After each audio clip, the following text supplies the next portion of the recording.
10 ఏళ్ల క్రితం తెలంగాణ ఏర్పడినప్పుడు తెలంగాణ ఆర్థిక పరిస్థితి, తెలంగాణ ద్రవ్య పరిస్థితి, ఎకనామిక్ సిచ్యువేషన్, ఫిజికల్ రిసోర్సెస్ ద్రవ్య వనరులు ఎలా ఉంటాయి, తెలంగాణకు రెవెన్యూస్ ఎలా ఉంటాయి, ఎక్స్పెండిచర్ ఎలా ఉంటాయి, ఇవన్నీ కూడా చాలా సంక్లిష్టమైన దశలో తెలంగాణ రాష్ట్ర ప్రయాణం మొదలైంది. ఎందుకంటే ఉమ్మడి రాష్ట్రంలో భాగంగా తెలంగాణలో ఖర్చు చేసిన తీరుకు తెలంగాణ ప్రత్యేక రాష్ట్రం ఏర్పడిన తర్వాత ఖర్చు చేయాల్సిన అవసరానికి మధ్య కూడా చాలా తేడా ఉంటుంది. తెలంగాణ రాష్ట్ర ఏర్పాటుకు సాగిన ఉద్యమం నిధుల కొరత, నిధులు, నీరు, నియామకాలు ఈ 3 అంశాల ఆధారంగా తెలంగాణ ఉద్యమమే సాగింది కనుక నిధులు అనేది తెలంగాణ ట్యాగ్ లైన్లో ఒక భాగం. ఫండ్స్ అనేది, ఫైనాన్సెస్ అనేది, వాటర్, ఫైనాన్సెస్ అండ్ జాబ్స్, ఈ 3 aspects that were the foundation for Telangana movement. అందువల్ల ఫైనాన్సెస్ ఉమ్మడి రాష్ట్రంలో తెలంగాణకు నిధుల విషయంలో అన్యాయం జరిగింది అనే అంశం ఆధారంగానే తెలంగాణ ఉద్యమం సాగింది. మరి ముఖ్యంగా చెప్పాలంటే 1956లో ఆంధ్ర రాష్ట్రంతో హైదరాబాద్ రాష్ట్రాన్ని కలిపిన నాడు, ఉమ్మడి రాష్ట్రంగా ఏర్పడిన నాడు తెలంగాణ అనేది మిగులు రాష్ట్రం, సర్ప్లస్ స్టేట్. కానీ తెలంగాణలో వచ్చిన ఆదాయాన్ని తెలంగాణలోనే ఖర్చు చేస్తామంటూ హామీలు ఇచ్చినప్పటికీ ఆచరణలో అది జరగక తెలంగాణ నిధులు ఇతర ప్రాంతాలకు తరలిపోయాయి కనుక తెలంగాణ నష్టపోయింది. So Telangana when the Hyderabad state was merged with the Andhra state to form Andhra Pradesh in 1956, Telangana was a surplus state. So the funds of Telangana were diverted to other regions of the United States. So this was the major bone of contention for the movement for the separate state of Telangana. అందువల్ల రాష్ట్రము ఏర్పడిన తర్వాత సహజంగానే నిధులపైన focus ఉంటుంది. కానీ ఉమ్మడి రాష్ట్రంలో ఉన్న ఆర్థిక ద్రవ్య నిర్వహణ, తెలంగాణ రాష్ట్రంలో ఆర్థిక ద్రవ్య నిర్వహణను పోల్చడం కూడా కష్టమైంది. ఇలాంటి సంక్లిష్ట పరిస్థితుల్లో మొదలైన తెలంగాణ ప్రయాణం 10 ఏళ్ల కాలంలో భారతదేశం కన్నా తెలంగాణ వేగంగా అభివృద్ధి చెందింది. నేను తర్వాత వివరాల్లో చెప్తాను. భారతదేశ సగటు వృద్ధి రేటు కన్నా కూడా తెలంగాణ వృద్ధి రేటు ఈ 10 ఏళ్ల సగటు చూస్తే మనకు క్లియర్గా ఎక్కువగా కనబడుతుంది. దాదాపు ప్రతి ఏటా తెలంగాణ వృద్ధి రేటు దేశ సగటు వృద్ధి రేటు కన్నా ఎక్కువ. అలాగే తెలంగాణ తలసరి ఆదాయం కూడా దేశ సగటు ఆదాయం కన్నా ఎక్కువ. అందువల్ల దేశ జీడిపిలో తెలంగాణ జిఎస్డిపి వాటా ఈ 10 ఏళ్లలో పెరుగుతూ వచ్చింది. కానీ అదే సమయంలో ఈ తెలంగాణ రాష్ట్ర ఆర్థిక పరిస్థితి చాలా అగమ్యగోచరంగా ఉంది, అస్తవ్యస్తంగా ఉంది అని రాష్ట్ర ప్రభుత్వము 16వ ఆర్థిక సంఘానికి 16th ఫైనాన్స్ కమిషన్కి ఇచ్చినటువంటి నివేదికలో పేర్కొన్నారు. సో రాష్ట్ర ప్రభుత్వం in it's memorandum to the 16th finance commission said that the Telangana economy suffered from a precarious fiscal situation, high level of social disparities and high level of unemployment, especially among the educated and the women. So రాష్ట్ర ఆర్థిక పరిస్థితిలో 3 ప్రధానమైన సవాళ్లను 16th finance commission 16వ ఆర్థిక సంఘానికి ఇచ్చిన నివేదికలో రాష్ట్ర ప్రభుత్వం పేర్కొంది. ఒకటి, పరిస్థితి చాలా ఆందోళనకరంగా రాష్ట్ర ఆర్థిక పరిస్థితి ఉంది. రాష్ట్రం అప్పుల ఊబిలోకి కోరుకుపోతుందా అన్న ఆందోళన కలుగుతుంది. రాష్ట్ర ప్రభుత్వ వ్యయములో గణనీయమైన భాగం తప్పనిసరిగా చేయాల్సిన ఖర్చు, కమిటెడ్ ఎక్స్పెండిచర్ అంటారు. జీతభత్యాలపైన, పెన్షన్లపైన, అప్పుల చెల్లింపులపైన, వడ్డీల చెల్లింపులపైన ఎక్కువగా ఉంటుంది. ఫలితంగా అభివృద్ధి కొరకు ఖర్చు చేసే అవకాశం రెస్ట్రిక్ట్ అవుతుంది. Ability to spend and development is restricted by the high level of committed expenditure. And high mounting burden of the debt service. అందువల్ల ఇది ప్రికేరియస్ ఫిజికల్ సిచ్యువేషన్, ఒక ఆందోళనకర ఆర్థిక పరిస్థితి. అలాగే సామాజిక అసమానతలు కూడా తీవ్ర స్థాయిలో ఉన్నాయి. High level of social disparities, మీరు ఎడ్యుకేషన్లో వెనుకబాటుతనం, జిల్లాల్లో వెనుకబాటుతనం. ఉదాహరణకు 33 జిల్లాలుంటే కేవలం 3 జిల్లాలు మాత్రమే హైదరాబాద్ రాష్ట్ర సగటు వృద్ధి రేటు కన్నా ఎక్కువ వృద్ధి రేటు కలిగి ఉన్నాయి. అందువల్ల జిల్లాల మధ్య అంతరాలు, ఇంటర్ డిస్ట్రిక్ట్ డిస్పారిటీసు, మహిళల వెనుకబాటుతనం, ఇలాంటి సోషల్ డిస్పారిటీసు రాష్ట్రంలో చాలా అధికంగా ఉన్నాయి. దాంతోపాటు నిరుద్యోగిత, ముఖ్యంగా విద్యావంతుల్లో నిరుద్యోగం, మహిళల్లో ఉపాధి లేకపోవడం అనేది తెలంగాణ ఆర్థిక సవాళ్ళుగా రాష్ట్ర ప్రభుత్వము 16వ ఆర్థిక సంఘానికి ఇచ్చిన నివేదికలో పేర్కొంది. ఈ సవాళ్ళు తెలంగాణ సాధించిన ఆర్థిక ప్రగతినే ప్రశ్నించేలా, ప్రమాదంలో పడేసేలా ఉన్నాయి అని కూడా రాష్ట్ర ప్రభుత్వం 16వ ఆర్థిక సంఘానికి నివేదించింది. సో ఫైనాన్స్ కమిషన్కి ఇచ్చిన నివేదికలో these economic challenge can even undermine it's Telangana's economic progress. Telangana ఉద్యమ కాలంలో పదే పదే తెలంగాణవాదులు ఆర్గ్యూ చేసింది ఏంటంటే, తెలంగాణ చాలా ప్రోగ్రెసివ్ స్టేట్, తెలంగాణ ఏర్పడితే రాష్ట్రం చిన్నదిగా ఉంటుంది, అభివృద్ధి కుంటుపడుతుంది, ఈ స్టేట్ అన్వయబుల్ అవుతుంది అంటూ తెలంగాణ ఏర్పాటు వ్యతిరేకించేవారు బలంగా చెప్పిన వాదన. కానీ తెలంగాణ ఉద్యమ కాలంలో కూడా తెలంగాణ వాదులు చెప్తూ వచ్చారు. ఛత్తీస్గఢ్ అలాగే జార్ఖండ్ల ఉదాహరణలు కూడా చెప్పారు. వాటికన్నా కూడా తెలంగాణ చాలా రిసోర్స్ రిచ్ స్టేట్. ఉమ్మడి రాష్ట్రంలో వనరుల దోపిడీకి గురైంది, వివక్షకు గురైంది. అందువల్ల తెలంగాణ ప్రత్యేక రాష్ట్రం ఏర్పడితే చాలా వేగంగా అభివృద్ధి చెందుతుంది అని తెలంగాణ ఉద్యమం పదే పదే చెప్పింది. ఈ 10 ఏళ్ల తెలంగాణ అనుభవం మనకు చాలా స్పష్టంగా తెలంగాణ ఒక ప్రగతి కాముక రాష్ట్రమని, దేశాభివృద్ధిలో కీలక పాత్ర పోషిస్తున్న రాష్ట్రమని చాలా గణాంకాలే ఇందుకు సాక్ష్యం. 10 ఏళ్ల తర్వాత ఇవాళ తెలంగాణ జిఎస్డిపి 7,93,000 కోట్లు, 7,93,000 crores సుమారు. ఇది 2023-24 ప్రొవిజనల్ ఎస్టిమేట్స్. మీరు స్క్రీన్ పైన చూడండి. ఇది అంతకుముందు ఏడాదితో పోలిస్తే 9.2% గ్రోత్ రేట్. చాలా స్పష్టంగా భారతదేశ సగటు వృద్ధి రేటు కన్నా తెలంగాణ వృద్ధి రేటు ఎక్కువ. So Telangana is a significant contributor to India's growth story, with its GSDP growing at a rate of 9.2% as per the provisional estimates in the year 2023-24 compared to the previous year. So with a 7,93,000 crore GSDP, Telangana is one of the progressive states of the country. Telangana is one of the few states that is contributing to the India's growth story. భారతదేశ అభివృద్ధి కథనానికి ఒక తోడ్పాటునిస్తున్నటువంటి రాష్ట్రం ఇది. అంటే ఉద్యమ కాలంలో తెలంగాణ ఏర్పడితే పాలన చేత కాదని, ఆర్థిక నిర్వహణ చేత కాదు, తెలంగాణ చిన్న రాష్ట్రం, ఇది చాలా అన్వయబుల్ స్టేట్ అవుతుంది, అంటే నిలబడలేని రాష్ట్రం అవుతుంది, అభివృద్ధి కుంటుపడుతుంది అన్న వాదనలన్నింటినీ ఈ 10 ఏళ్ల తెలంగాణ అనుభవం పటాపంచలు చేసింది. తెలంగాణ గ్రోత్ స్టోరీని మనము మరింతగా సబ్స్టాన్షియేట్ చేసుకోవటానికి తెలంగాణ ఆర్థిక వృద్ధి రేటును భారతదేశ ఆర్థిక వృద్ధి రేటుతో కూడా పోలుస్తాం. To substantiate the significance of Telangana growth story, let us compare the growth rate of Telangana with that of the all India average.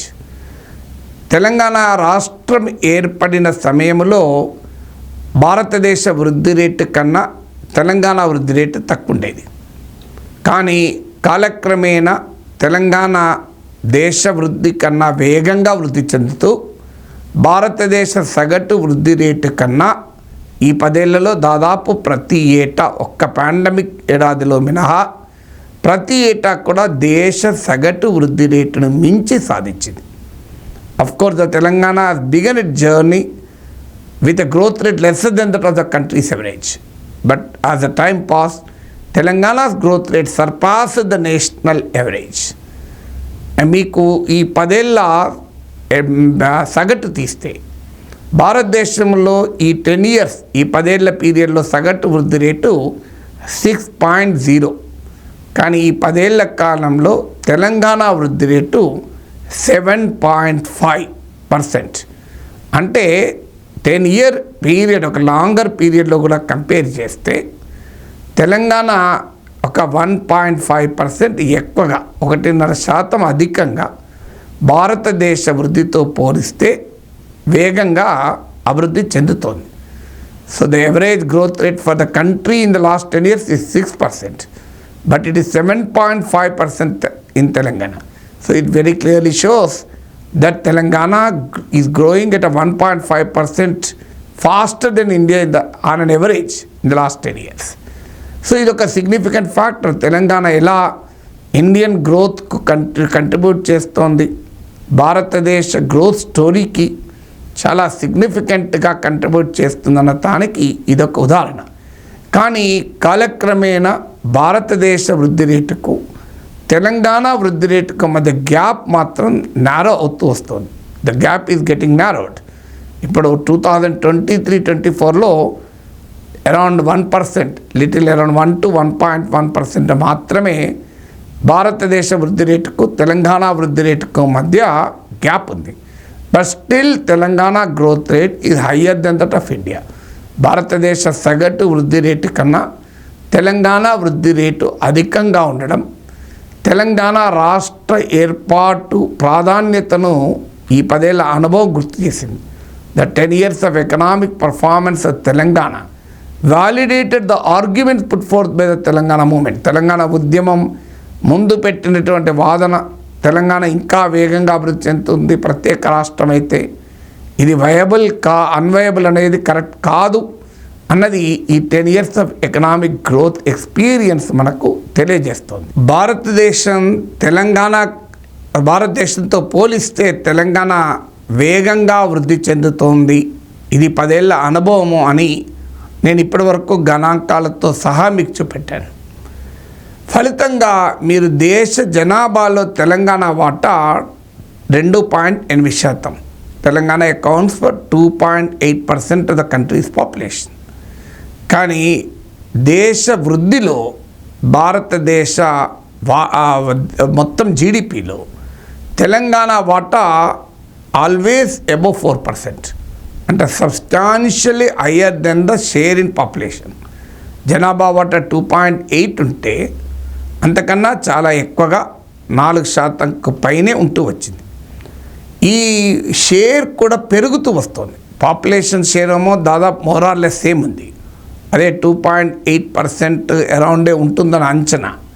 Course ఇప్పుడు జనాభా లెక్కలు జరగలేదు, కానీ మనకు తాత్కాలిక అంచనాలు కూడా చెప్పేది అరౌండ్ 2.8% ఉంటుంది అని. కానీ ఇండియాస్ జీడిపిలో తెలంగాణ వాటా మాత్రం ఈ 10 ఏళ్లలో పెరిగింది. మీరు స్క్రీన్ పైన చూడండి డేటా. 2014-15లో ఇండియా జీడిపిలో తెలంగాణ వాటా 4.0% ఉంటే ఇప్పుడు కాస్త అది 4.6% పెరిగింది. 2023-24 పిఈ అనుందంటే ప్రొవిజనల్ ఎస్టిమేట్స్ ప్రకారం 4.6%. దేశ జనాభాలో 2.8% మాత్రమే ఉన్న రాష్ట్రం దేశ సంపదలో ఆదాయంలో మాత్రం 4.6% కంట్రిబ్యూట్ చేస్తుంది. ఇది ఇండియాస్ గ్రోత్ స్టోరీకి తెలంగాణ చేస్తున్న తోడ్పాటు. తెలంగాణ ఎకానమీలో ఉండేటువంటి వివిధ రంగాలలో ఏ రకమైన పాత్ర తెలంగాణ అభివృద్ధిలో పోషిస్తున్నాయి, తెలంగాణ అభివృద్ధికి ఏ రంగాలు ఏ మేరకు కంట్రిబ్యూట్ చేస్తున్నాయి కూడా మనం గమనించాలి. ఎకానమీని ప్రధానంగా ప్రైమరీ, సెకండరీ, టెర్షరీ, ప్రాథమిక రంగము, అలాగే సెకండరీ సెక్టార్, టెర్షరీ సెక్టార్, మీకు అగ్రికల్చరు, ఇలా ఎర్త్ నుంచి డైరెక్ట్గా వచ్చేదాన్ని ప్రాథమిక రంగం అంటారు. ఇండస్ట్రీ, టెర్షరీ అంటే సర్వీసుల రంగంగా ప్రధానంగా చూస్తాం. సో ఈ 3 సెక్టార్లలో ఏ రకమైన గ్రోత్ రేట్ ఉంది అని కనుక మనం గమనిస్తే ఏది కంట్రిబ్యూట్ చేస్తుంది? ఏ ఆధునిక ఎకానమీలోనైనా సర్వీసెస్ సెక్టార్, టెర్షరీ సెక్టారే ప్రధాన పాత్ర పోషిస్తుంది. ఎందుకంటే అది సహజ ధోరణి. ఎక్కడైనా కూడా మీకు ఈవెన్ ఎనీ మోడర్న్ ఎకానమీ తీసుకున్నా కూడా కనబడే ట్రెండ్ అదే.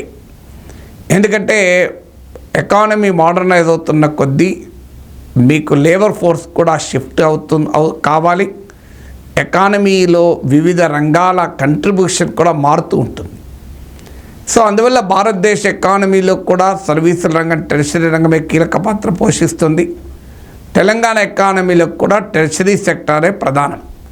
సో తెలంగాణ ఎకానమీకి నియర్లీ లిటిల్ ఓవర్ 62%, 62% పైగా టెర్షరీ సెక్టారే కంట్రిబ్యూట్ చేస్తుంది. తెలంగాణ జిఎస్డిపిలో టెర్షరీ సెక్టార్ వాటా ఈ 10 ఏళ్లలో మారలేదు.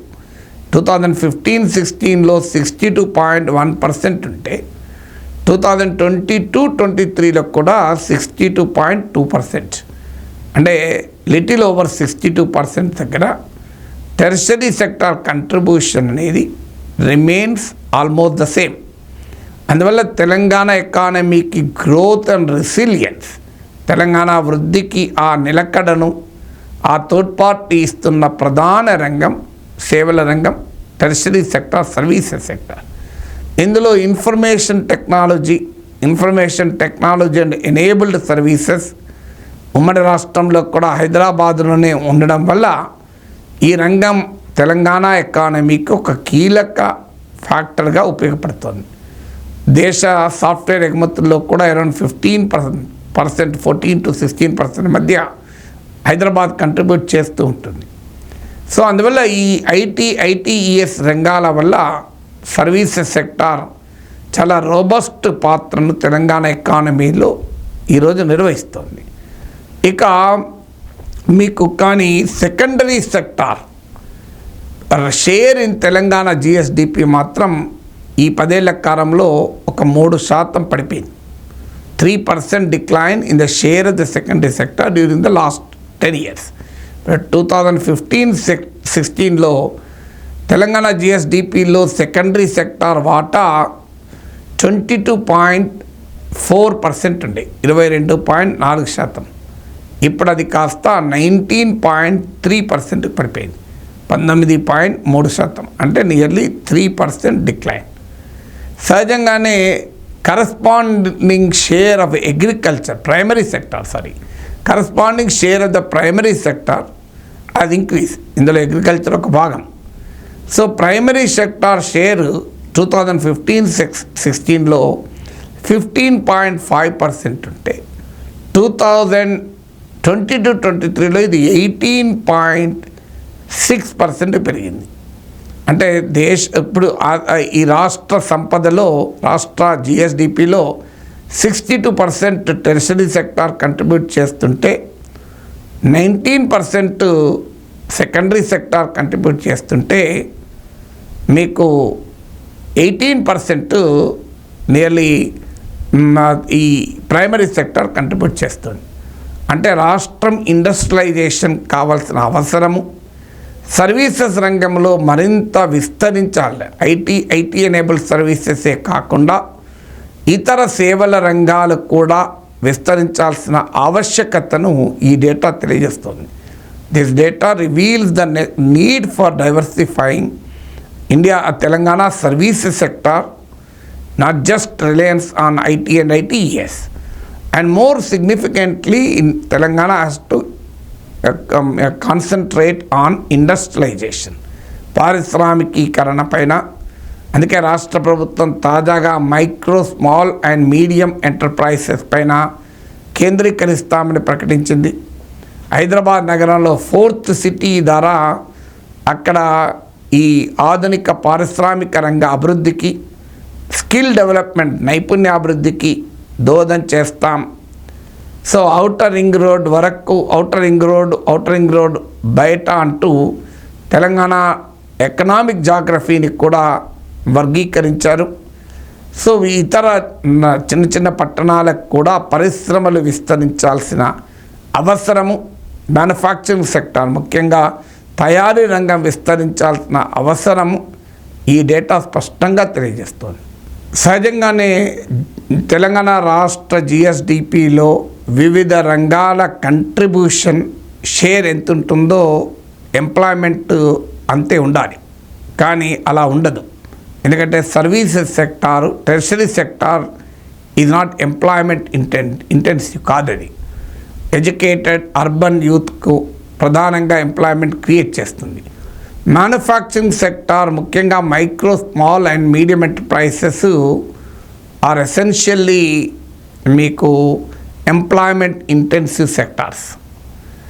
సో అందువల్ల అగ్రికల్చర్ నుంచి సహజంగా లేబర్ ఫోర్సు ప్రైమరీ సెక్టార్ నుంచి సెకండరీ సెక్టార్కు మూవ్ కావాలి. కానీ తెలంగాణ ఎకానమీలో ఉన్న డ్రాబ్యాక్ ఏంటంటే we are a strong agricultural sector ఉంది, ప్రైమరీ సెక్టార్ బలంగా ఉంది.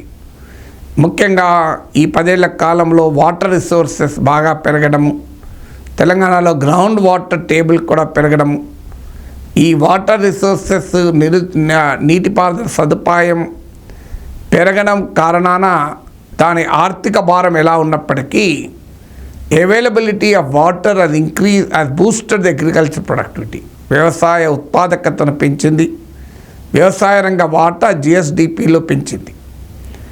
కానీ వర్క్ ఫోర్స్ ఇంకా డైవర్సిఫై కాలేదు. అందుకే తెలంగాణలో నాన్ ఫామ్ ఎంప్లాయ్మెంట్ రూరల్ ఏరియాస్లో, గ్రామీణ ప్రాంతాల్లో వ్యవసాయేతర ఉపాధి కల్పన కీలకం, స్కిల్ డెవలప్మెంట్ కీలకం. ఎందుకంటే ఇప్పటికీ కూడా రాష్ట్రంలో జీవనోపాధిలో 48%, 48% ప్రైమరీ సెక్టార్ పైన ఆధారపడుతున్నారు.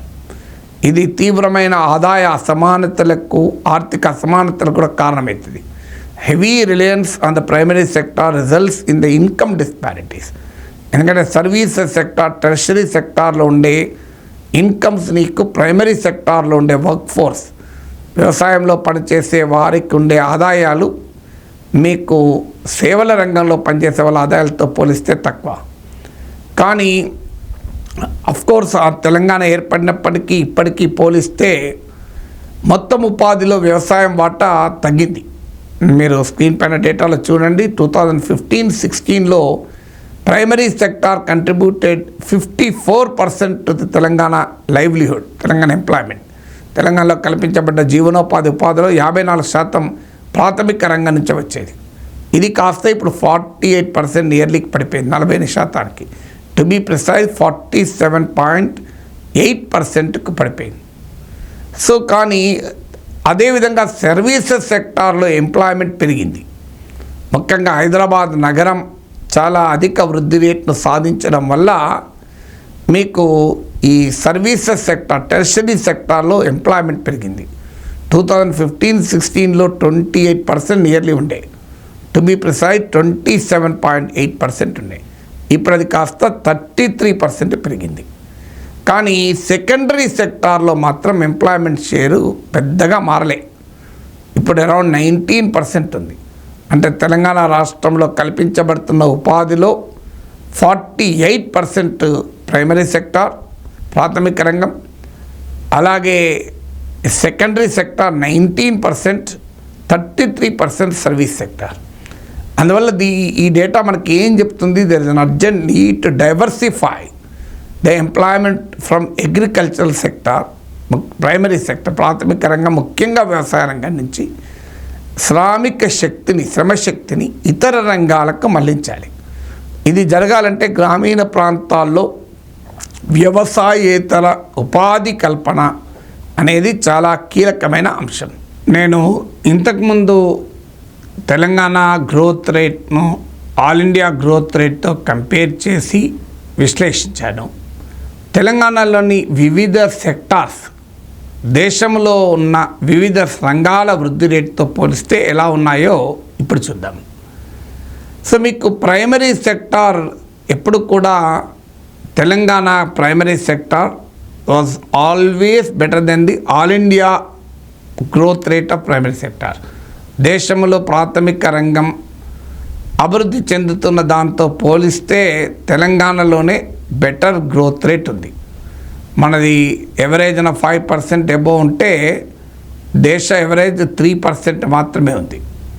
సో అందువల్ల ప్రాథమిక రంగంలో ప్రైమరీ సెక్టార్లో Telangana was always better performing than the country's average, దేశ సగటు కన్నా. కానీ మన ఈ ప్రాథమిక రంగ వృద్ధి రేటులో చాలా హెచ్చు తగ్గులు, ఒడిదుడుకులు మాత్రం ఉన్నాయి. దేశంలో కొంత ఈ 10 ఏళ్ల కాలంలో స్థిరమైన రీతిలో ప్రాథమిక రంగ వృద్ధి రేటు ఉంటే తెలంగాణలో చాలా ఒడిదుడుకులతో కూడుకుంది. So Telangana primary sector growth rate was volatile while it was relatively stable in the country. So the task ఇక్కడ ఏంటి, we need to achieve a sustainable agricultural growth rate. స్థిరమైన వ్యవసాయ వృద్ధి రేటు రావడం ద్వారా మాత్రమే మనం ఈ రంగంలో ఉన్న అవకాశాలు ఉపయోగించుకోగలం. So that is a major challenge. అలాగే సెకండరీ సెక్టార్లో తీస్తే మనము always lag behind the country's average. నేను మొదటి నుంచి కూడా చెప్తున్నాను, తెలంగాణ గ్రోత్ స్టోరీలో ఉన్న పెద్ద డ్రాబ్యాక్ ఇండస్ట్రియలైజేషన్, మ్యానుఫ్యాక్చరింగ్ సెక్టార్ వెనుకబడి ఉండడమే. రిలేటివ్లీ చూసినప్పుడు మీకు ఆల్ ఇండియా ఎవరేజ్తో పోలిస్తే సెకండరీ సెక్టార్లో గ్రోత్ రేట్ తెలంగాణలో తక్కువగా ఉంటూ వచ్చింది. So Telangana almost in every year logged behind all India growth rates in the secondary sector.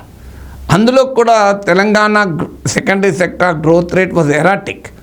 మీకు 10-year పీరియడ్ ఎవరేజ్ తీస్తే ఆల్ ఇండియా కన్నా తక్కువ ఉంటుంది, కానీ ఒక్కొక్క ఏడాది ఎక్కువ ఉంటుంది, ఒక్కొక్క ఏడాది ఘోరంగా తక్కువ ఉంటుంది. సో అందువల్ల there is always peaks and lows in Telangana secondary sector growth rates. So మీకు ఇయర్ వైజ్ కంపారిజన్ కన్నా in the last 10-year period if you compare, Telangana lag behind in the secondary sector. So even this secondary sector growth rate is highly erratic. అందువల్ల primary and secondary సెక్టార్లో stable growth rate, సుస్థిరమైన వృద్ధి సాధించడం అనేది తెలంగాణ ఎదుర్కొనే యొక్క ప్రాథమికమైన ఆర్థిక సవాల్. It's a primary economic challenge. ఇక సర్వీసెస్ సెక్టార్ ఎప్పుడు కూడా Telangana was out performing the all India average. దేశంలో టెర్షరీ సెక్టార్ సర్వీసుల రంగం సగటు వృద్ధి రేటుతో పోలిస్తే తెలంగాణలో మెరుగ్గా టెర్షరీ సెక్టార్ వృద్ధి సాధిస్తూ వచ్చింది. సో తెలంగాణ ఆల్ ఇండియా కన్నా బెటర్గా పర్ఫామ్ చేస్తుంది అని నేను అనేక గణాంకాలు చెప్పాను. ఒక సెకండరీ సెక్టార్లోనే కాస్త వెనుకబడి ఉన్నాం, కానీ టెర్షరీ సెక్టార్లో, ప్రైమరీ సెక్టార్లో, జిఎస్డిపిలో ఇలా అన్నిట్లో కూడా Telangana is performing state compare to the national average. భారతదేశ సగటు వృద్ధి రేటుతో పోలిస్తే తెలంగాణ మెరుగ్గా అభివృద్ధి చెందుతున్న రాష్ట్రం. సో ఇది తలసరి ఆదాయంలో కూడా మనకు కనపడుతూ ఉంటుంది. పర్ క్యాపిటల్ ఇన్కమ్ చూస్తే తెలంగాణ తలసరి ఆదాయం ఈ 10 ఏళ్ల పీరియడ్లో భారతదేశ తలసరి ఆదాయం కన్నా ఎక్కువ ఉంటూ వచ్చింది. So Telangana per capital income was always higher than the India's per capital income during this 10 years. ఈ గ్యాప్ కూడా పెరుగుతూ వస్తుంది. అంటే కంపారిటివ్లీ తెలంగాణ ఇంప్రూవ్ అవుతూ వస్తుంది. అంటే తెలంగాణ పర్ క్యాపిటల్ ఇన్కమ్కు ఆల్ ఇండియా పర్ క్యాపిటల్ ఇన్కమ్కు మధ్య తేడా కాస్త పెరుగుతోంది. So Telangana is continuously performing better than the country's per capital income. మీకు 2015-16లో Telangana per capital income was 1.43 times higher than the India's per capital income. దేశ తలసరి ఆదాయం కన్నా తెలంగాణ తలసరి ఆదాయం 1.43% ఎక్కువ ఉండే. ఇది 2000 ఇప్పుడు వచ్చే వరకు ఇది 1.94 timesకి వచ్చింది. అంటే సుమారు దేశ తలసరి ఆదాయం కన్నా తెలంగాణ తలసరి ఆదాయం రెట్టింపుగా ఉంటుంది. అయితే తెలంగాణ తలసరి ఆదాయంలో ప్రాంతాల వారీగా అసమానతలు ఉన్నాయి, సామాజిక అసమానతలు ఉన్నాయి, regional disparities, inter district disparities ఉన్నాయి. ఇప్పుడు ఉదాహరణకు నేను తర్వాత కూడా వివరిస్తాను. 3 జిల్లాలు మాత్రమే తెలంగాణలో రాష్ట్ర సగటు కన్నా మెరుగైన స్థితిలో ఉన్నాయి. 3 out of 33 districts. So that is a big challenge. But డెఫినెట్గా Telangana is better performing economy than the Indian economy అనటానికి పర్ క్యాపిటల్ ఇన్కమ్ పర్ఫార్మెన్స్ కూడా ఒక ఉదాహరణ. తెలంగాణ తలసరి ఆదాయము దేశ సగటు కన్నా మెరుగ్గా ఉండడం చాలా హర్షించాల్సిన అంశము. భారతదేశం కన్నా తెలంగాణ జిఎస్డిపి వేగంగా వృద్ధి చెందుతోంది. నేను ఇంతకుముందు వివరించాను. ఈ 10 year ఎవరేజ్ తీసుకుంటే తెలంగాణ వృద్ధి రేటు, వార్షిక వృద్ధి rate, average annual growth rate in the last 10 years is 7.5%, whereas all India's annual growth rate in the last 10 years is only 6%. So comparatively Telangana better performing state అనటానికి ఇది ఒక ఉదాహరణ.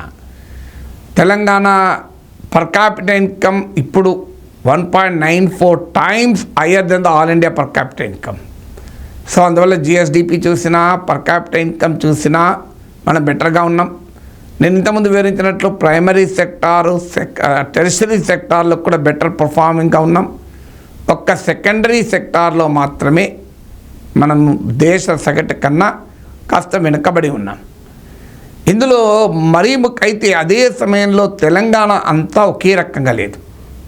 తెలంగాణ అభివృద్ధి ప్రధానంగా హైదరాబాదు చుట్టుముట్టున్న ప్రాంతాల్లో మాత్రమే కేంద్రీకృతమై ఉంది. హైదరాబాద్, రంగారెడ్డి, మేడ్చల్, మల్కాజ్గిరి, సంగారెడ్డి ఈ జిల్లాల్లో మాత్రమే తెలంగాణ ఆర్థిక వృద్ధి ప్రధానంగా కేంద్రీకృతమై ఉంది.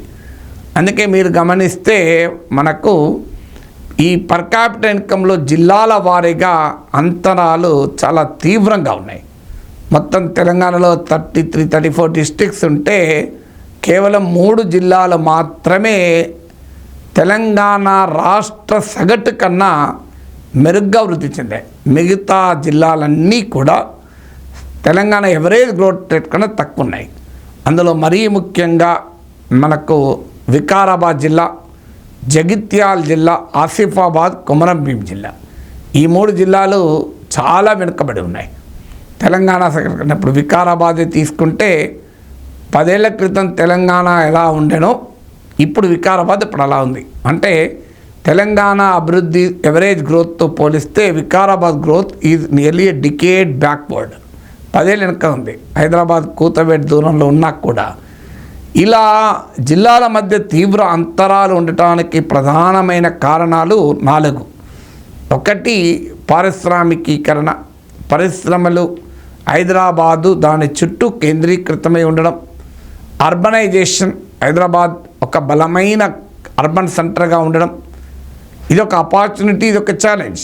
ఆపర్చునిటీ ఏంటంటే తెలంగాణ ఎకానమీకి ఒక driver Hyderabad economy. So without Hyderabad growing Telangana cannot grow.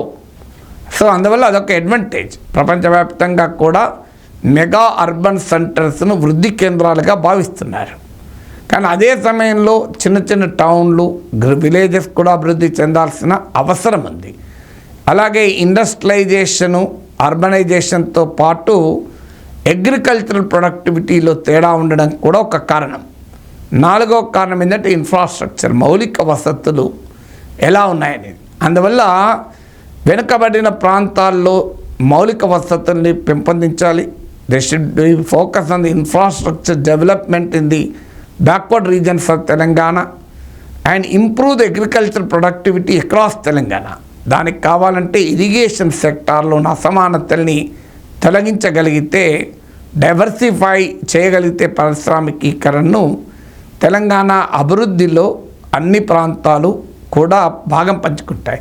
ఎందుకంటే ఉమ్మడి రాష్ట్రంలో ప్రాంతీయ అసమానతలకు వ్యతిరేకంగా పోరాడి తెచ్చుకున్న రాష్ట్రంలో ఈ స్థాయిలో అంతర్జిల్లా అసమానతలు, ప్రాంతీయ అసమానతలు ఉండడం ఎట్టి పరిస్థితుల్లో అంగీకారం కాదు. తెలంగాణ జిఎస్డిపిలో అలాగే పర్ క్యాపిటల్ ఇన్కంలో ఇలా ఆల్ ఇండియా యావరేజ్ కన్నా మెరుగ్గా ఉంటుంది. కానీ ఆదాయ వనరులను సమీకరించడం మాత్రం దేశ సగటుతో పోలిస్తే వెనుకబడి ఉన్నాం. Telangana lags behind in the revenue receipts. అంటే మన జీడిపి పెరిగినంతగా ప్రభుత్వ ఆదాయం పెరగడం లేదు.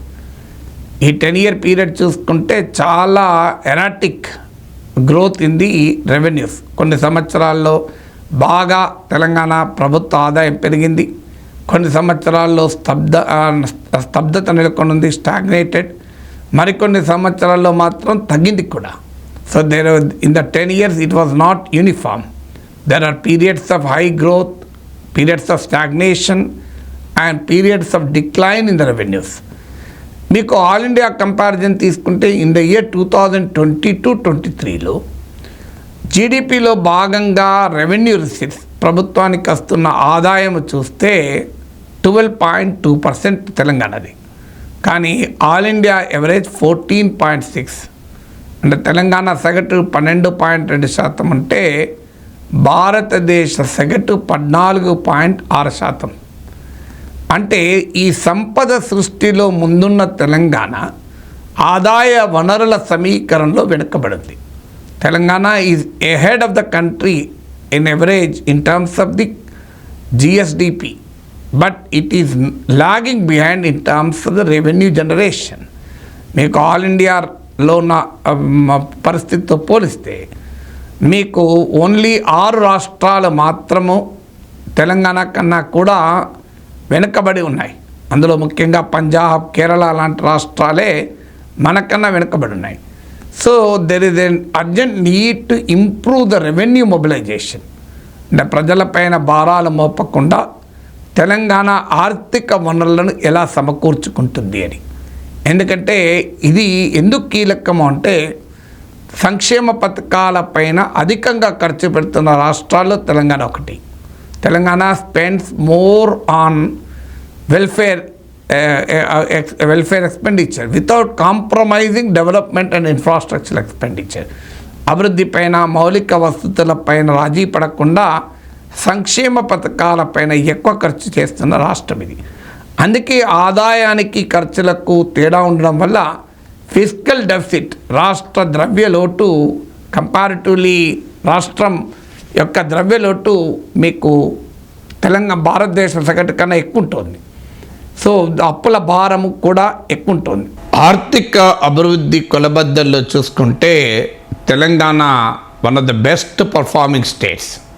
మీరు తలసరి ఆదాయం పర్ క్యాపిటల్ ఇన్కంలో అయితే 2022-23లో 3rd పొజిషన్లో ఉంది. 2021-22లో దేశంలో 4th పొజిషన్ ఉండే.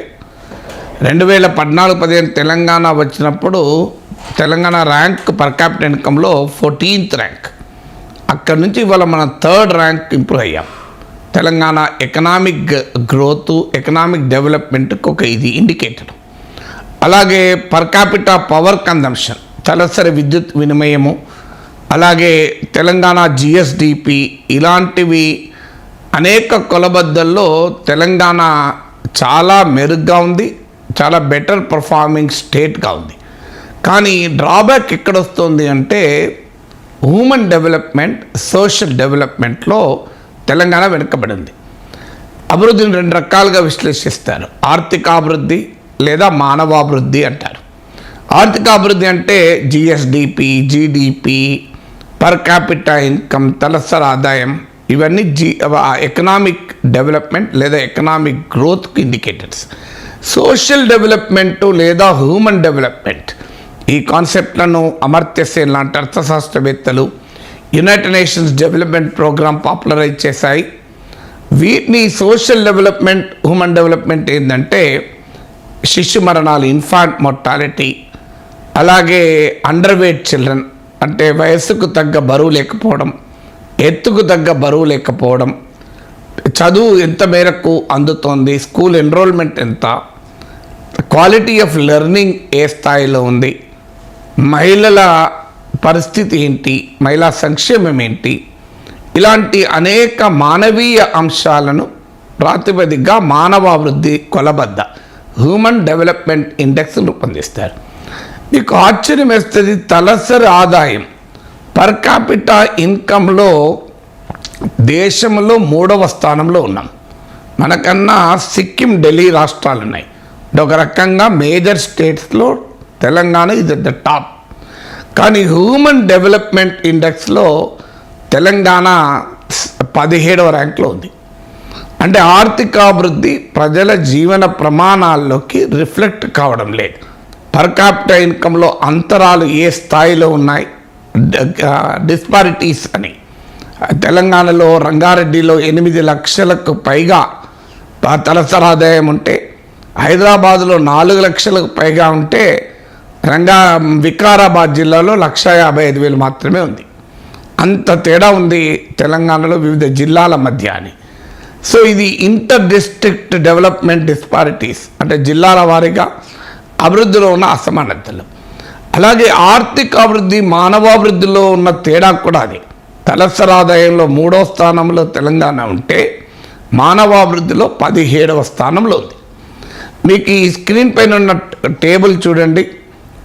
నేను ఇస్తున్న డేటాకు సోర్స్ ఏంటంటే నేషనల్ ఫ్యామిలీ హెల్త్ సర్వే, అలాగే నీతి ఆయోగ్, గ్లోబల్ డేటా ల్యాబ్.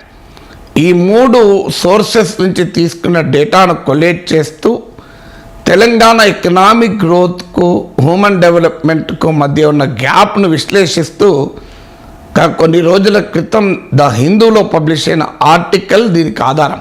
మీరు ఈ టేబుల్లోని ఇండికేటర్ చూడండి. టేబుల్లో లేని కూడా కొన్ని చెప్తాను. ఈ ఒకటి, ఆర్థికాభివృద్ధిలో మన అగ్రగామిగా ఉంటే సామాజిక అభివృద్ధి లేదా మానవాభివృద్ధిలో బాగా వెనుకబడి ఉన్నాం. తలసరి ఆదాయంలో 3వ ర్యాంకులో ఉంటే దేశంలో, మీకు మానవాభివృద్ధిలో 17వ ర్యాంకులో ఉన్నాం. ఇది 2014 తర్వాత 2015-16 నుంచి 2021-22 మీరు కంపేర్ చేయండి. ర్యాంకు వరస్ట్ అయింది. అది ఆందోళన కలిగించేది. మీకు పర్ క్యాపిటల్ ఇన్కంలోమో ర్యాంక్ ఇంప్రూవ్ అయింది. నేను ఇంతకుముందే చెప్పాను, 2014-15లో తెలంగాణ వచ్చిన మొదట్లో తలసరి ఆదాయంలో దేశంలో 14వ స్థానంలో ఉన్న తెలంగాణ ఇవాళ 3వ స్థానానికి చేరింది. కానీ అనేక సోషల్ ఇండికేటర్స్లో పరిస్థితి గతంతో పోలిస్తే, తెలంగాణ వచ్చినప్పటితో పోలిస్తే బాగా పడిపోయింది. ఇక ఉదాహరణకు ఈ టేబుల్లో కనబడుతున్న మొదటి స్టాటిస్టిక్స్ చూడండి. బరువు, ఎత్తుకు తగ్గ బరువు.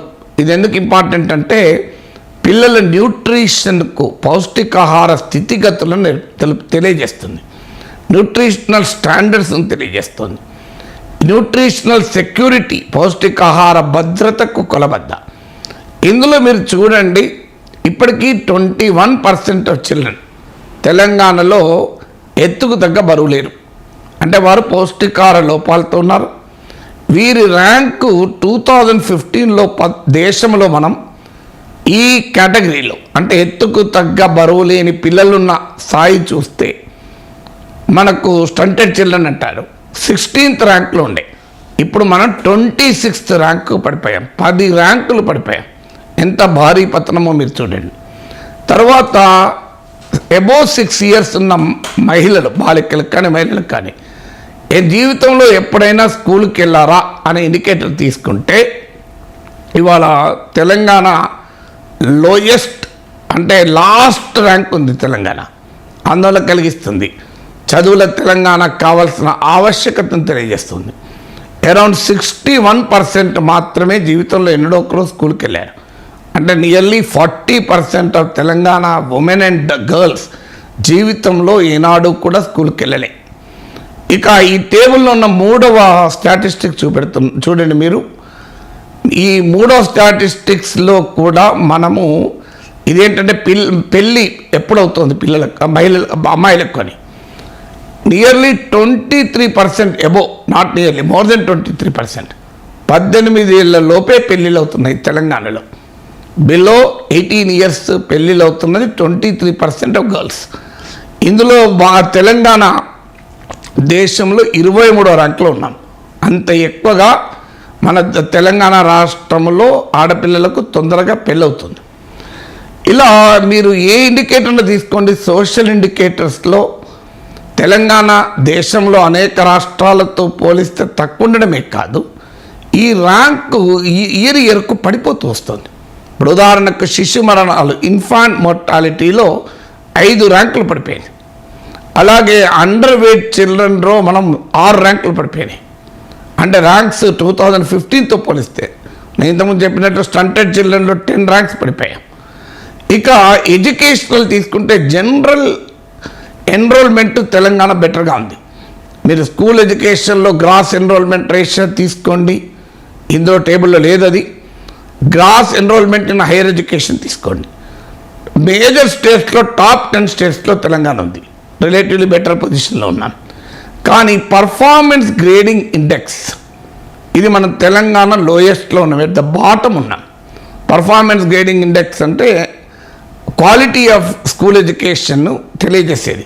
Unified district information system and education, కేంద్ర ప్రభుత్వం ఈ 83 పారామీటర్స్లో ఈ ర్యాంకింగ్ ఇస్తుంది. అందులో teacher to student ratio, infrastructure, learning outcomes, పిల్లలు ఎంత నేర్చుకుంటున్నారు, ఇలాంటి అనేక అంశాలు తీసుకొని ఈ పర్ఫార్మెన్స్ గ్రేడింగ్ ఇండెక్స్ రూపొందిస్తారు. ఇందులో మనము బాటంలో ఉన్నాం. అంటే బడిలో పిల్లలు చేరుతున్నారు కానీ ప్రమాణాలతో కూడిన చదువు చెప్పలేకపోతున్నాం. అంటే quality of teaching and learning లోయెస్ట్గా ఉన్న రాష్ట్రాల్లో Telangana is at the bottom. మీరు గూగుల్లో కొట్టండి, వస్తుంది Telangana rank in performance grading index అని. అలాగే మనం ఇన్ఫర్మేషన్ టెక్నాలజీ రంగంలో బెంగళూరును తలదన్నాం. ఇవాళ ఐటీ రంగంలో హైయెస్ట్ ఎంప్లాయ్మెంట్ క్రియేట్ అవుతున్నది. మనం బెంగళూరు కన్నా టాప్ పొజిషన్లో ఉన్నాం. So we are one of the leaders in information technology. కానీ ఇన్ఫర్మేషన్ టెక్నాలజీలో తెలంగాణ బిడ్డలకే ఉపాధి దొరకాలన్న గ్యారంటీ లేదు. అందులో కూడా ఎడ్యుకేటెడ్ వారికే ఉపాధి దొరుకుతుంది. కానీ స్కిల్డ్ అండ్ సెమీ స్కిల్డ్కు ఉపాధి కల్పించేది మ్యానుఫ్యాక్చరింగ్ సెక్టార్, తయారీ రంగం. Manufacturing sector gross value addition అంటారు. అంటే మన జిఎస్డిపికి మ్యానుఫ్యాక్చరింగ్ సెక్టార్ కంట్రిబ్యూషన్ చూస్తే తెలంగాణ 17th ర్యాంక్లో ఉంది.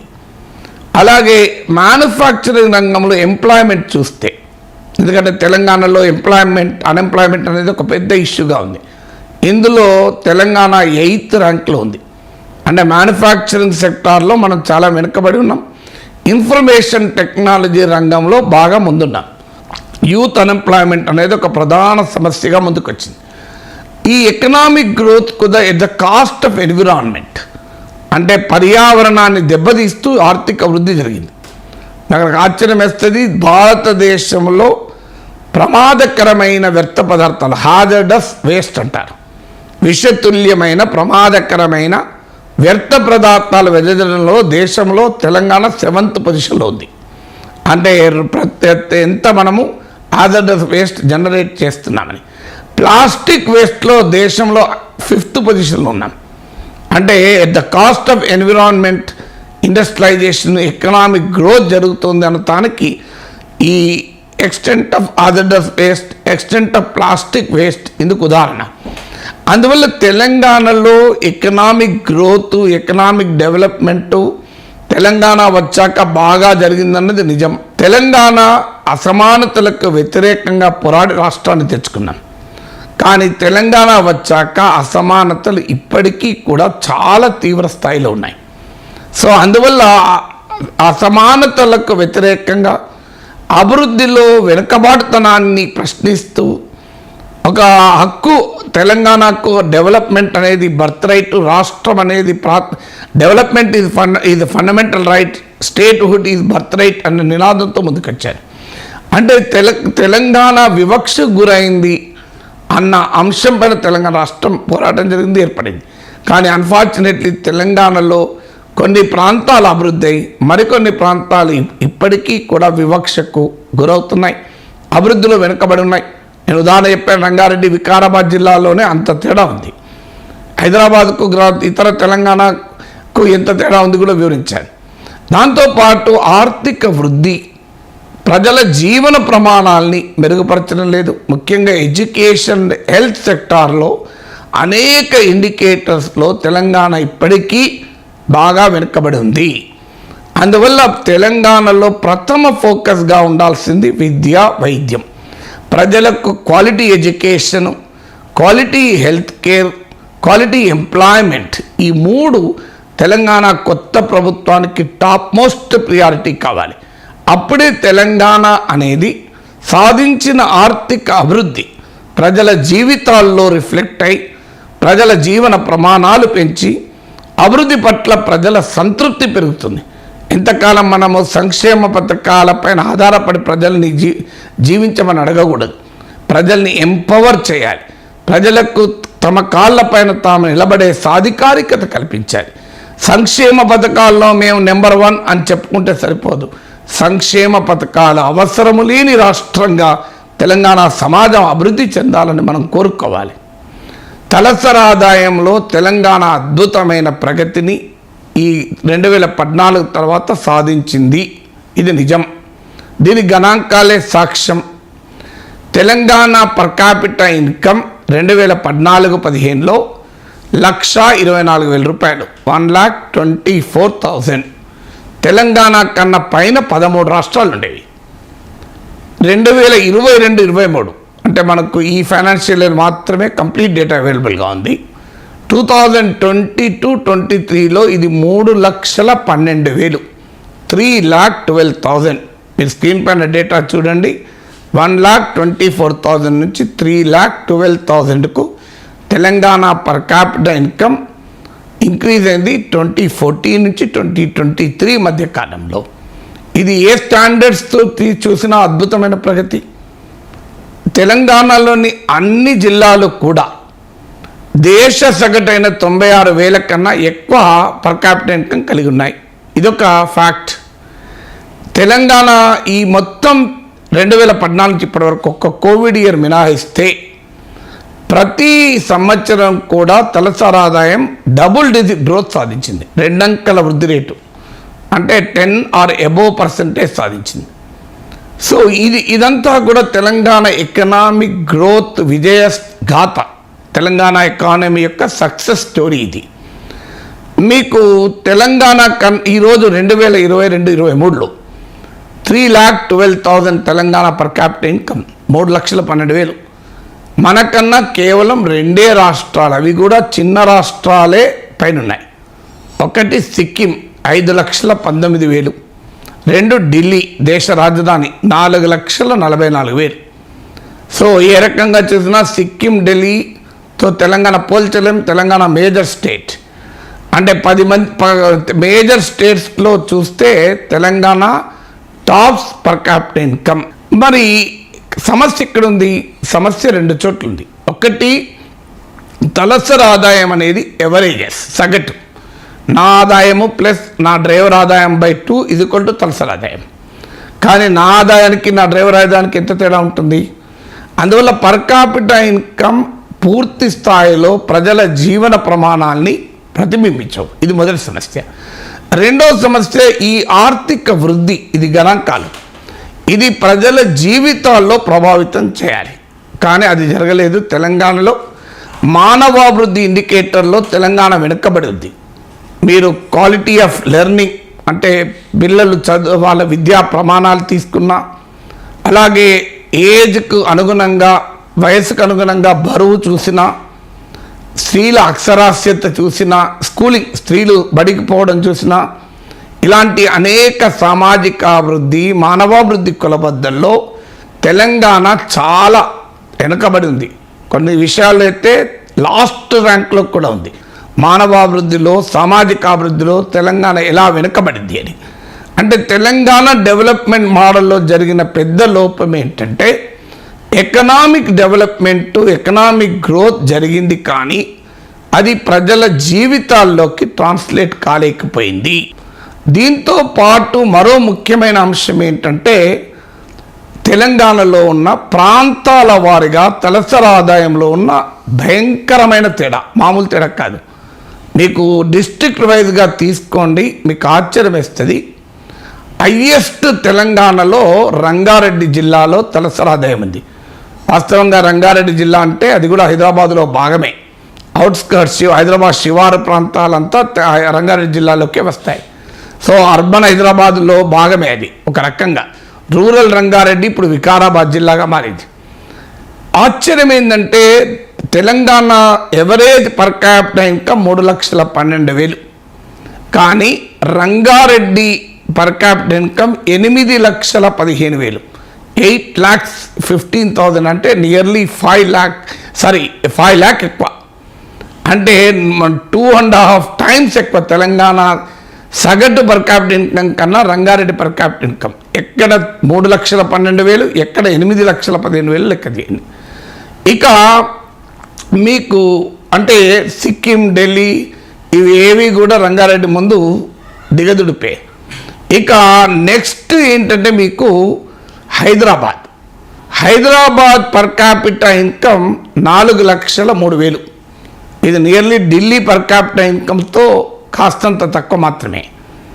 కానీ హైదరాబాదు, రంగారెడ్డిలో ఈ స్థాయిలో మీకు గ్రోత్ ఉంటే, తలసరి ఆదాయం ఉంటే, పక్కనే ఉన్న వికారాబాద్ జిల్లా తీసుకుందాం. వికారాబాద్, తాండూర్, కొడంగల్ ఇదంతా వికారాబాద్ ప్రాంతం. వికారాబాద్ జిల్లాలో 1,55,000 మాత్రమే, 1,55,000. అంటే తెలంగాణ సగటు 9 ఏళ్ల క్రితం 1,24,000 ఉండే. ఇవాళ వికారాబాద్ 1,55,000.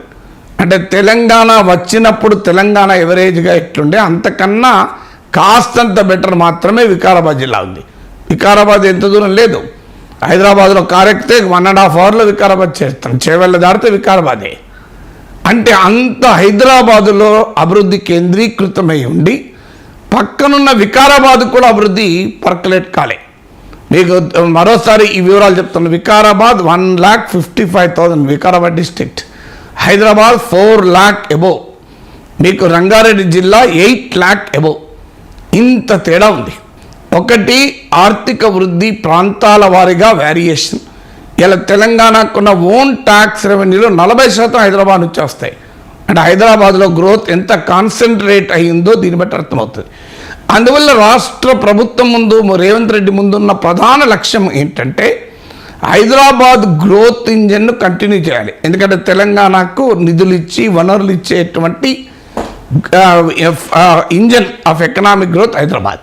కానీ ఈ ఆర్థిక వృద్ధిని తెలంగాణలోకి డైవర్సిఫై చేయాలి, ఇన్నర్ తెలంగాణలోకి విస్తరించాలి. రెండవది ఆర్థిక వృద్ధి మానవాభివృద్ధిగా, సామాజిక అభివృద్ధిగా, ప్రజల జీవన ప్రమాణాల్లో మెరుగయ్యేలా చూడ. తెలంగాణ రాష్ట్ర ఆర్థిక పరిస్థితి పైన ప్రధానమైనటువంటి చర్చ జరుగుతుంది అప్పుల గురించి. తెలంగాణ స్టేట్ ఫైనాన్సెస్ వైట్ పేపర్లో చాలా వివరంగా ఈ అప్పుల గురించి ఇచ్చారు. ఈ అప్పులు గణనీయంగా పెరిగాయి. రాష్ట్రం ఏర్పడినప్పుడు తెలంగాణ మొత్తం అప్పు అవుట్ స్టాండింగ్ డెట్ 72,658 కోట్లు, 72,658 crores. అది కాస్త ఇప్పుడు 3,89,000 crores దాటిపోయింది. అంటే రఫ్లీ 3,90,000 crores, 3,90,000 కోట్లు. అంటే ఏ స్థాయిలో పెరిగిందో మీరు చూడండి. 72,000 కోట్ల నుంచి 72,000 crores నుంచి 3,90,000 crores పెరిగింది. సో ఈ కాలంలో ఇంత భారీ ఎత్తున పెరిగింది. అయితే ఇది కేవలం బడ్జెట్లో చూపబడ్డ అప్పులే. కానీ బడ్జెట్లో చూపకుండా ఇటీవల కాలంలో ప్రభుత్వాలు చాలా అప్పులు చేస్తున్నాయి. అందులో తెలంగాణలో ఇవి ఎక్కువ జరిగాయి. వీటిని ఆఫ్ బడ్జెట్ బారోయింగ్స్ అంటారు. అంటే అర్థం, ఇప్పుడు కాళేశ్వరం నిర్మాణం కొరకు ఒక కార్పొరేషన్ పెట్టి కాళేశ్వరం కార్పొరేషన్ అని దాని పేరు మీద అప్పు తీసుకుంటారు. అలాగే మిషన్ భగీరథ కార్పొరేషన్ అని పెట్టి దాని పేరు మీద అప్పు తీసుకుంటారు. ఈ అప్పులు వాస్తవంగా ఆ కార్పొరేషన్లో చెల్లించాలి. వాళ్ళు చెల్లిస్తాం, కార్పొరేషన్కి ఈ రకంగా ఆదాయం వస్తుందని చూపుతాం. కానీ రియాలిటీ ఏంటంటే ఆదాయం రాదు. ఇప్పుడు కాళేశ్వరం కార్పొరేషన్ ద్వారా అప్పులు తీసుకొని కాళేశ్వరం ప్రాజెక్ట్ కడితే ఆ నీళ్లు రైతులకు సప్లై చేస్తే రైతు నుంచి ఏం డబ్బులు వసూలు చేయరు. అలాగే మిషన్ భగీరథ కోసం అప్పులు తీసుకొని మంచినీటి సదుపాయం కల్పిస్తే అది ప్రజల పైన భారాలు వేసి డబ్బులు తీసుకోరు. అంటే రియాలిటీలో ఈ కార్పొరేషన్లు తీసుకున్న అప్పులకు కూడా రాష్ట్ర ప్రభుత్వమే చెల్లించాలి. అందువల్ల టోటల్ లోన్ ఫిగర్ రావాలి అంటే బడ్జెట్లో చూపిస్తున్న అప్పులతో పాటు రాష్ట్ర ప్రభుత్వం నేరుగా అప్పు చేసింది బడ్జెట్లో చూపుతారు. ఇలా వివిధ కార్పొరేషన్లు చేసిన అప్పులు కూడా కలపాలి. వాటిని ఆఫ్ బడ్జెట్ బారోయింగ్స్ అంటారు. అలాగే కొన్ని రకాల అప్పులకు ప్రభుత్వము గ్యారంటీ ఇస్తుంది. అంటే ప్రభుత్వం అప్పు చేయదు కానీ గ్యారంటీ ఇస్తుంది. గ్యారంటీ ఇచ్చినా అది ఆటోమేటిక్గా జనరల్గా ప్రభుత్వం పైన పడుతుంది. ఎందుకంటే వాళ్ళు ఏం అప్పు కట్టేది ఉండదు కనుక అల్టిమేట్గా ప్రభుత్వమే కట్టాలి. సివిల్ సప్లైస్ కార్పొరేషన్ ఇలాంటి వాళ్ళు కూడా అప్పులు చేస్తుంటారు. అయితే సివిల్ సప్లైస్ కార్పొరేషన్ ఏమో మళ్ళీ ఎఫ్సిఐ పేమెంట్ చేసినాక రీపే చేస్తారు. కానీ ఇప్పుడు కొన్ని రకాలేమో గవర్నమెంటే గ్యారంటీ ఇస్తుంది కనుక అల్టిమేట్గా గవర్నమెంట్ కట్టాలి. ఇప్పుడు డిస్కామ్లకు 81,000 కోట్ల అప్పులు ఉన్నాయని విద్యుత్తు పైన శ్వేతపత్రంలో కూడా చెప్పారు. సో అందువల్ల ఈ అప్పులన్నీ అల్టిమేట్గా ప్రభుత్వం పైనే పడుతుంది, ఇవాళ కాకపోతే రేపైనా.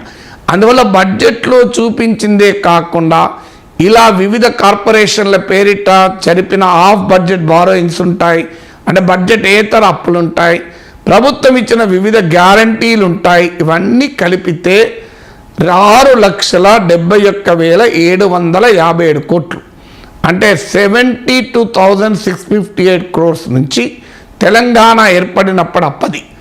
ఇప్పుడు 6,71,757 crores, 6,71,757 కోట్లు.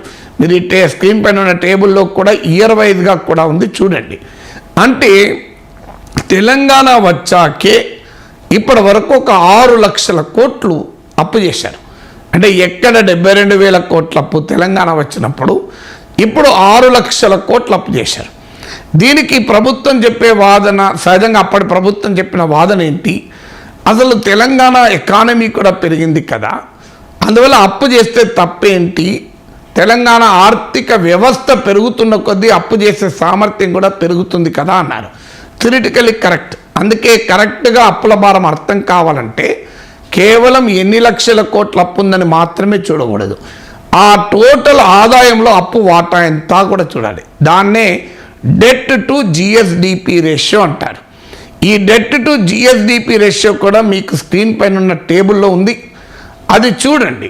డెట్ టు జిఎస్డిపి రేషియో 2015-16లో 15.7% మాత్రమే ఉండే, అంటే రాష్ట్ర మొత్తం ఉత్పత్తిలో 15.7% అప్పు ఉండే.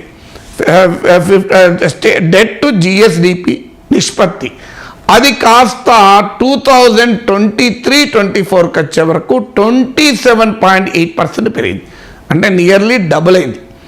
ఇక ఈ ఆఫ్ బడ్జెట్ బారోయింగ్ ఇంతకుముందు వివరించిన ప్రభుత్వ బడ్జెట్ ఏతర రుణాలు, గ్యారంటీలు ఇవన్నీ కలుపుకుంటే 36.9% ఆఫ్ జిఎస్డిపి, నియర్లీ 37%.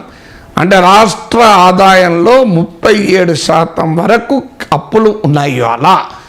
ఇక ప్రభుత్వ ఆదాయంలో, అంటే తెలంగాణ రాష్ట్ర ఆదాయం వేరు, ప్రభుత్వ ఆదాయం వేరు. తెలంగాణ ప్రభుత్వానికి వచ్చే ఆదాయాన్ని రెవెన్యూ రిసిప్ట్స్ అంటారు, అంటే ప్రభుత్వానికి వచ్చే రోజువారీ ఆదాయం. రోజువారీ ఆదాయంలో 34% ఇవాళ డెట్ సర్వీసింగ్ బర్డెన్ ఉంది, అంటే అప్పులపైన కట్టాల్సిన ఇన్స్టాల్మెంట్లు, కిస్తీలు, అలాగే వడ్డీలు కలిపితే డెట్ సర్వీస్ బర్డెన్ అంటారు. డెట్ సర్వీస్ బర్డెన్ ఇవాళ 34% ఉంది రెవెన్యూ రిసిప్ట్స్లో. అంటే రాష్ట్ర ప్రభుత్వానికి 100 రూపాయలు ఆదాయం వస్తే అందులో 34 రూపాయలు అప్పులకు సంబంధించిన చెల్లింపులకే పోతుంది, మరో 35 రూపాయలు జీతాలకు, పెన్షన్లకు పోతుంది. టోటల్గా 69 రూపీస్ పోతున్నాయి. అంటే 69% కమిటెడ్ ఎక్స్పెండిచర్ అంటారు. ఇది అంటే అర్థం ఏంటి, ఖచ్చితంగా చెల్లించాల్సిందే. అప్పులు, వడ్డీలు, జీతాలు, పెన్షన్లు, కమ్ వాట్ మే, వీటికైతే ఖచ్చితంగా చెల్లించాల్సిందే. అంటే 100 రూపీస్ స్టేట్ గవర్నమెంట్ సంపాదిస్తే 69 రూపీస్ కమిటెడ్ ఎక్స్పెండిచర్ కంపల్సరీ చెల్లించాల్సింది. 34 రూపీస్ అప్పులు, వడ్డీలో పోతుంది, 35 రూపీస్ ఈ జీతాలకు, పెన్షన్లకు పోతుంది. ఇది అప్పులకు సంబంధించినటువంటి లెక్కలు. అయితే అప్పులు చేసి మేము ఆస్తులు సృష్టించాం కదా అనేది గతంలో అధికారం ఉన్న పార్టీ వాదన. నిజమే, అప్పులు చేసి ప్రాజెక్టులు నిర్మించిండ్రు, అప్పులు చేసి తాగునీటి సదుపాయాన్ని కల్పించారు, ఇదొక ఫ్యాక్టర్. కానీ అప్పులైతే పెరిగాయి కదా, ఈ అప్పులు ఎలా చెల్లిస్తావు? ఈ అప్పులు ఆర్థిక భారంగా కావా? ఆ పెట్టిన ప్రాజెక్టులు వాస్తవంగా ఖర్చు కన్నా ఎంత ఎక్కువ ఖర్చు అయింది? అంత ఖర్చు చేసి పెట్టినప్పుడు నీటిపారుదల ప్రాజెక్ట్ కడతావు, కట్టి ఎకరానికి 10 లక్షలు ఖర్చు అవుతుంది అనుకోండి, దానివల్ల అది ఉపయోగం ఉంటుందా? ఇలాంటి అనేక క్వశ్చన్స్ వస్తాయి. 72,658 కోట్లు ఉండే తెలంగాణ వచ్చినప్పుడు, 72,658 crore. ఇప్పుడు అన్ని రకాల బడ్జెట్ అప్పులు, బడ్జెటేతర అప్పులు, ప్రభుత్వం ఇచ్చిన గ్యారంటీలు కలుపుకుంటే 6,71,757 crore, 6,71,757 కోట్లు. రాష్ట్ర ప్రభుత్వ ఆదాయం రెవెన్యూ రిసీట్స్లో 34% అప్పులకు సంబంధించిన చెల్లింపులకే పోతుంది, అప్పుల మీద కిస్తీలు వడ్డీలకే. సో ఇప్పుడు మీరు స్క్రీన్ పైన చూస్తున్నారు, తెలంగాణ వచ్చాక ఎడాపెడా ఎలా అప్పులు పెరిగాయి. అప్పులు పెరుగుతున్న కొద్దీ ఆ అప్పులు కట్టే భారం పెరుగుతుంది. ముఖ్యంగా అప్పులు కట్టే భారాన్ని డెట్ సర్వీసింగ్ బర్డెన్ అంటారు. అంటే అప్పుల ఇన్స్టాల్మెంట్ కట్టాలి, అసలు కిస్తీలో కట్టాల్సి ఉంటుంది. అలాగే అప్పులపైన వడ్డీ కూడా కట్టాలి. సో ఈ వడ్డీని అసలు ఆ సమయంలో ఎంత కట్టాలందో రెండింటి కలిపితే డెట్ సర్వీస్ బర్డెన్ అంటారు. సో ఇటీవల ఎన్నికల్లో పోటీ పడి రాజకీయ పార్టీలు హామీలు ఇచ్చాయి, పథకాలు ప్రకటించాయి. తెలంగాణలో అధికారంలోకి వచ్చిన కాంగ్రెస్ కూడా 6 గ్యారంటీలతో పాటు మేనిఫెస్టోలో అనేక పథకాలు ప్రకటించాయి. వీటికి నిధులు ఎలా సమీకరిస్తారనే చర్చ కూడా జరుగుతుంది. వాస్తవంగా తెలంగాణకున్న అప్పులు, వడ్డీలు తెలంగాణ బడ్జెట్లో ఉన్న వనరులను బట్టి చూస్తే కట్టడం అసాధ్యం కాదు. కానీ ఇప్పుడు ప్రభుత్వము ప్రామిస్ చేసిన పథకాల అమలుకు నిధులు కావాలి, ఆటోమేటిక్గా ఈ అప్పులు కట్టడానికి నిధులు కావాలి. అక్కడే ఛాలెంజ్ మొదలవుతుంది. మీకు తెలంగాణ వచ్చిన సంవత్సరం 2014-15లో 2014-15లో Telangana debt service burden 5,925 crores, 5,925 కోట్లు, అంటే సుమారు 6,000 కోట్లు. కానీ ఇప్పుడు నెక్స్ట్ 5 yearsలో, ఇప్పుడు కాంగ్రెస్ అధికారంలోకి వచ్చి నెక్స్ట్ 5 yearsలో ప్రతి ఇయర్ 22,407 crore, 22,407 కోట్లు చెల్లించాల్సి ఉంటుంది ఈ డెట్ సర్వీసింగ్ కొరకు. అంటే వడ్డీలు అసలుకు సంబంధించింది. అంటే సుమారు 6,000 కోట్ల నుంచి ఏడాదికి అప్పులు తీర్చే అప్పుల కిస్తీలు, వడ్డీలు, డెట్ సర్వీస్ బర్డెన్ 22,000 కోట్లకు పైగా చేరింది. అంటే సుమారు నియర్లీ 4 times, 3.5 to 4 times మధ్యన పెరిగింది. సో ఈ టోటల్గా నెక్స్ట్ 5 yearsలో 1,12,000 కోట్ల మేరకు అప్పుల సంబంధిత చెల్లింపులు రాష్ట్ర ప్రభుత్వం భరించాలి. సో ఇదొక పెద్ద ఛాలెంజ్గా ఉంటుంది. అయితే ఇది కేవలం ఎగ్జిస్టింగ్ డెట్కి సంబంధించిందే. ఈ 5 ఏళ్లలో అది ప్రభుత్వం కూడా మళ్ళీ అప్పులు చేస్తుంది. తన పథకాల అమలుకు కావచ్చు, అభివృద్ధి కార్యక్రమాలకు కావచ్చు అప్పులు చేస్తుంది. సో ఆ అప్పులకు సంబంధించిన చెల్లింపులు కూడా ఉంటాయి. నేను ఇప్పుడు ఈ లెక్క కేవలం ఎగ్జిస్టింగ్ డెట్కి సంబంధించిన సర్వీసింగ్ బర్డెనే. ఇంకా అప్పులు తీసుకున్న కొద్దీ ఆటోమేటిక్గా వాటి సర్వీసింగ్ బర్డెన్ కూడా పెరుగుతూ ఉంటుంది. వీటితో పాటు ఆఫ్ బడ్జెట్ బారోయింగ్స్ అంటారు. అంటే ప్రభుత్వాలు బడ్జెట్ ద్వారా బడ్జెట్లో చూపెట్టిన గణాంకాలు కానివి కూడా అప్పులు ఉంటాయి. అంటే రాష్ట్ర ప్రభుత్వమే నేరుగా అప్పులు చేస్తే బడ్జెట్లో ఉంటాయి, పబ్లిక్ అకౌంట్స్ కమిటీ రిపోర్ట్లో ఉంటాయి, కంట్రోలర్ అండ్ ఆడిటర్ జనరల్ నివేదికలో కూడా ఉంటాయి. కానీ ఇటీవల కాలంలో తెలంగాణ ప్రభుత్వమే కాదు, ఆంధ్రప్రదేశ్ ప్రభుత్వము, చాలా ప్రభుత్వాలు తెలివిగా అప్పులు చేస్తున్నాయి. అంటే ఆ అప్పులు ఎలా చేస్తుంటే ఒక కార్పొరేషన్ పెట్టి అప్పులు చేస్తాయి. దానికి ప్రభుత్వం గ్యారంటీ ఇస్తుంది, కానీ నేరుగా అది ప్రభుత్వ బడ్జెట్ లెక్కల్లోకి రావు. ఆర్థిక వృద్ధి రేటు వేగంగా భారీగా జరిగితే ఈ అప్పులు భారం ఉండకపోవచ్చు. కానీ ఆర్థిక వృద్ధి కనుక ఎక్కడైనా కుంటుపడితే అనుకోని కారణాల రీత్యా అప్పులు తలకు మించిన భారం అవుతాయి. దాంతోపాటు పెరుగుతున్న సంక్షేమ పథకాల భారము, పెరుగుతున్న ప్రభుత్వ ఖర్చుల భారము కూడా కలిపినప్పుడు తప్పనిసరిగా ఇదొక ఛాలెంజ్ అవుతుంది.